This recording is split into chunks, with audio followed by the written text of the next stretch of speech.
Bonjour. Le président de la Fédération des médecins de France, Jean-Paul Hamon, m'a téléphoné depuis l'Assemblée générale du syndicat à Lyon pour me dire qu'hier, la branche généraliste a voté à 82% contre l'avenant numéro 8.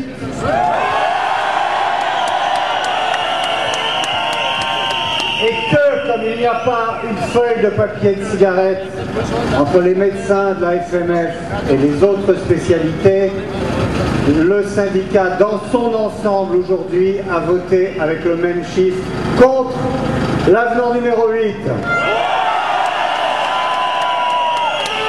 Depuis des années, la santé est aux mains d'incompétents et de cyniques. Mais avec Marisol Touraine, je crois que nous sommes arrivés à une synthèse parfaite entre les deux. Nous avions eu droit à Philippe Douste-Blazy, le célébrissime inventeur du massage cardiaque assis, et à sa convention du médecin traitant qui a consisté à écraser les médecins sous les contraintes administratives et a permis de ne pas les rembourser et de ne pas rembourser les patients quand leur généraliste décède ou dévisse sa plaque. Souvenez-vous, c'est en s'engeant tous un peu qu'on peut tous vous baiser. Nous avons eu droit à Xavier Bertrand, ex-assureur de mobilette chez AXA. Xavier Bertrand, tout en rondeur et en promesse, l'homme qui expliquait que sa réforme de 2005 redresserait les comptes de la Sécu, que le dossier médical partagé était l'avenir de l'humanité, que la tarification à l'activité ne mettrait pas les soignants des hôpitaux à genoux, et que les accords signés avec les chirurgiens ne resteraient pas, foi d'assureur, lettre morte. Ensuite, nous avons eu droit à Roselyne Bachelot, sa loi, hôpitaux, patients, santé, territoire. Ces agences régionales de santé pleines d'administratifs improductifs qui pondent des wagons de textes inapplicables qu'ils ne comprennent pas eux-mêmes.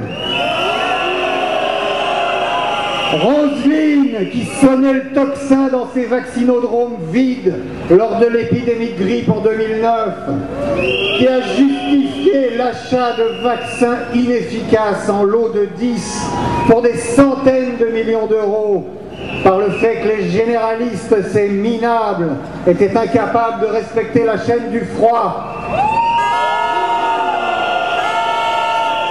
Aujourd'hui, à la télé, payée 20 000 € par mois, elle oscille sur des talons aiguilles pour déclamer des passages porno, sadomaso de 50 nuances degrés.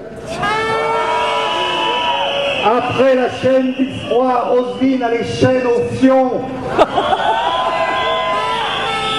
Nous eûmes droit ensuite au retour de Xavier Bertrand, preuve que la peste peut frapper 2 fois au même endroit, qui continue à promettre beaucoup et à faire très peu, à part médailler les syndicalistes à qui le pouvoir politique de renoncement en traîtrise devait beaucoup.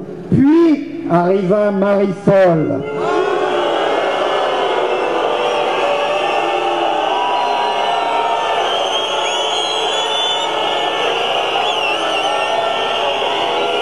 Sur les tranchées.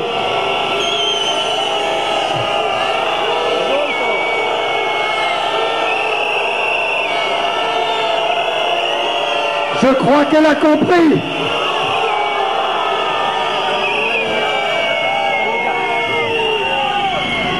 Puis arriva Marisol.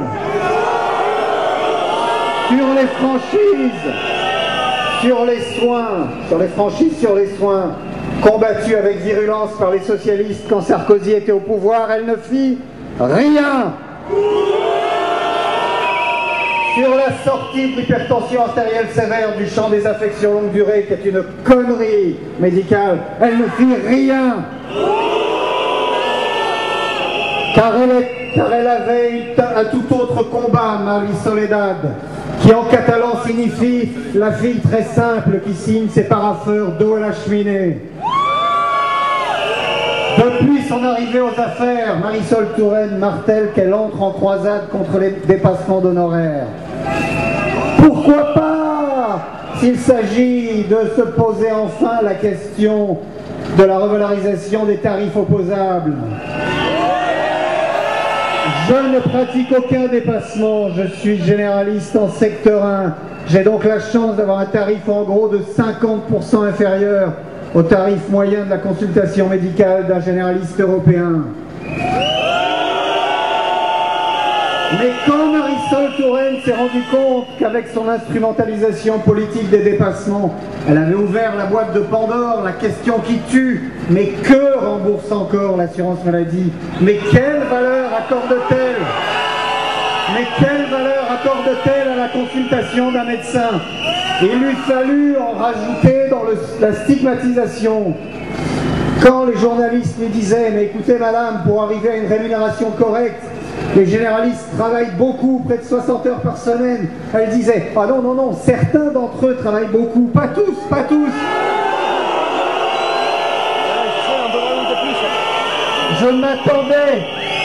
Je m'attendais à la voir sortir de sa poche l'enveloppe avec la liste des branleurs généralistes habitués des terrains de golf. Quand une autre journaliste lui signifiait que le généraliste français se situait dans la moyenne basse européenne, elle répétait « Ils sont dans la moyenne, ils sont dans la moyenne ». Comment dire sans trop vexer la mal calculante? Par rapport à ses confrères allemands ou anglais, les moyens dont dispose le généraliste français sont 2 à 3 fois moindres. Et au tarif du secteur 1, même les centres de santé mutualistes crèvent sur pied. Malgré les subventions municipales, régionales ou mutualistes qui leur sont allouées et auxquelles, bien sûr, le salopard de médecin libéral en ville ne peut prétendre. Au bout de 24 heures de garde à vue, il s'est trouvé 3 syndicalistes pour signer l'avenant numéro 8. Sous le regard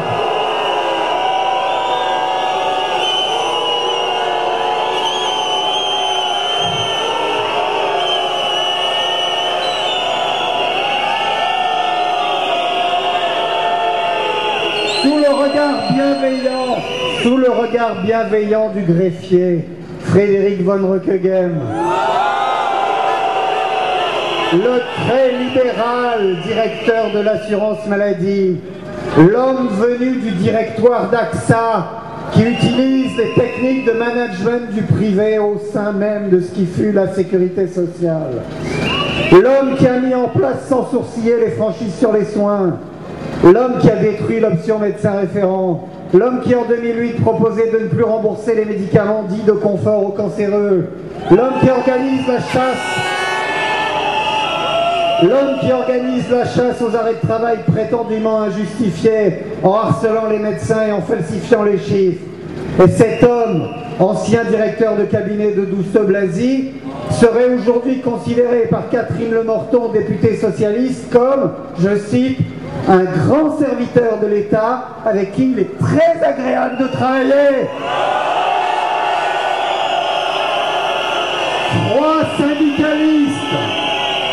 3 syndicalistes ont signé. Michel Chassan de la CSNF, l'homme dont la poitrine croule de médailles, l'homme qu'on ne présente plus, son frère ennemi de MG France, bien destiné à se venger de la perte de la convention spécifique des généralistes et à faire fonctionner les tribunaux de la CNAM. Et au milieu, le ravi de la crèche, Christian Jeanbrun du SNL, bientôt démissionnaire, dont je voudrais quand même rappeler la compétence syndicale et médicale par ses grandes paroles pendant la grippe H1N1. Nous allons vivre un état de guerre. Compte tenu de l'exemplarité qui doit être la nôtre, les médecins qui refusent le vaccin devront avoir à cœur de ne surtout pas en faire état auprès de leurs patients. Je sais, c'est comme l'eau ferrugineuse de Bourville, Christian Jeanbrun, on ne s'en lasse pas.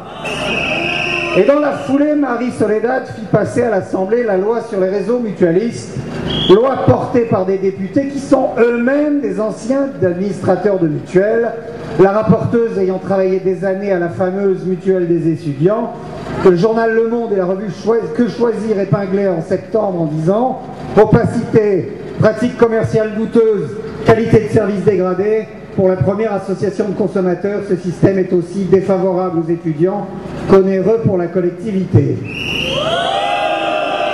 Les députés socialistes volèrent au secours de la rapporteuse, démontrant une fois de plus qu'ils peuvent batailler pour que les médecins intervenant dans le domaine du médicament déclarent leur lien d'intérêt, ce qui est tout à fait normal, mais pointer un évident lien d'intérêt chez un homme politique serait une faute morale. La loi est passée en pleine nuit, comme bien des forfaitures les plus dégueulasses. Demain, assureurs et mutuelles vont pouvoir faire leur marché chez les médecins et chez les patients. Car soyons clairs, il y a une parfaite continuité entre l'avenant 8 et la loi sur les réseaux.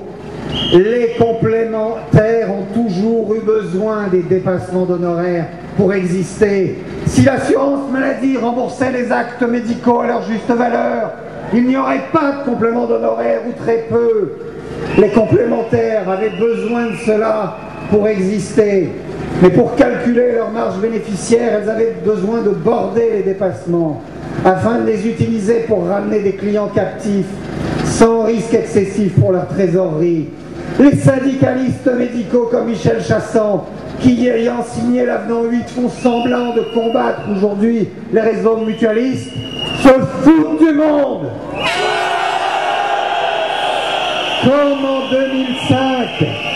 Comme en 2005, quand l'option médecin référent fut détruite et la médecine générale mise à bas par la CSMF, je vous répète aujourd'hui, la médecine a été poignardée une fois de plus dans le dos et il y a des empreintes sur le manche.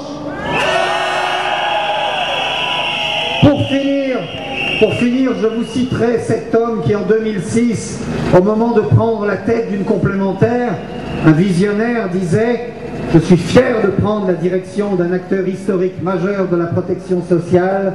Mon ambition est de relever les défis des réformes à venir qui transformeront profondément l'intervention des acteurs complémentaires, notamment dans le domaine de la santé, pour jouer un rôle de premier plan dans l'amélioration des services de protection sociale. » Cet homme s'appelait Guillaume Sarkozy et il peut remercier François Hollande.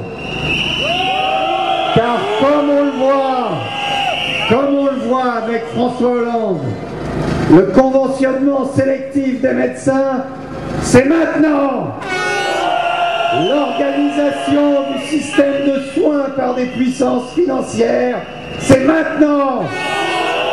Les médecins mutualistes payés 8 € la pièce, c'est maintenant. Les remboursements différenciés selon le parcours imposé par les complémentaires, c'est maintenant. L'opacité des comptes, c'est maintenant. L'explosion des coûts de la publicité à la charge des cotisants, c'est maintenant. Les maisons de santé déficitaires rachetées demain par les mutuelles et les assureurs, c'est maintenant. Les mutualistes solidaires possédant 8 Porsche, faisant la morale aux chirurgiens sur le tact et la mesure, c'est maintenant. Les conflits d'intérêts des députés socialistes, c'est maintenant. La privatisation du soin, c'est maintenant. Mais grâce à vous, médecins qui refusez d'être des pigeons, le Mutual Gate, c'est maintenant. Le Marisol Gate, c'est maintenant.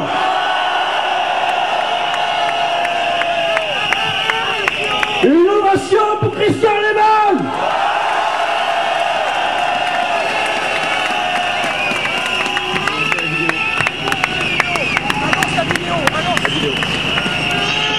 Et maintenant,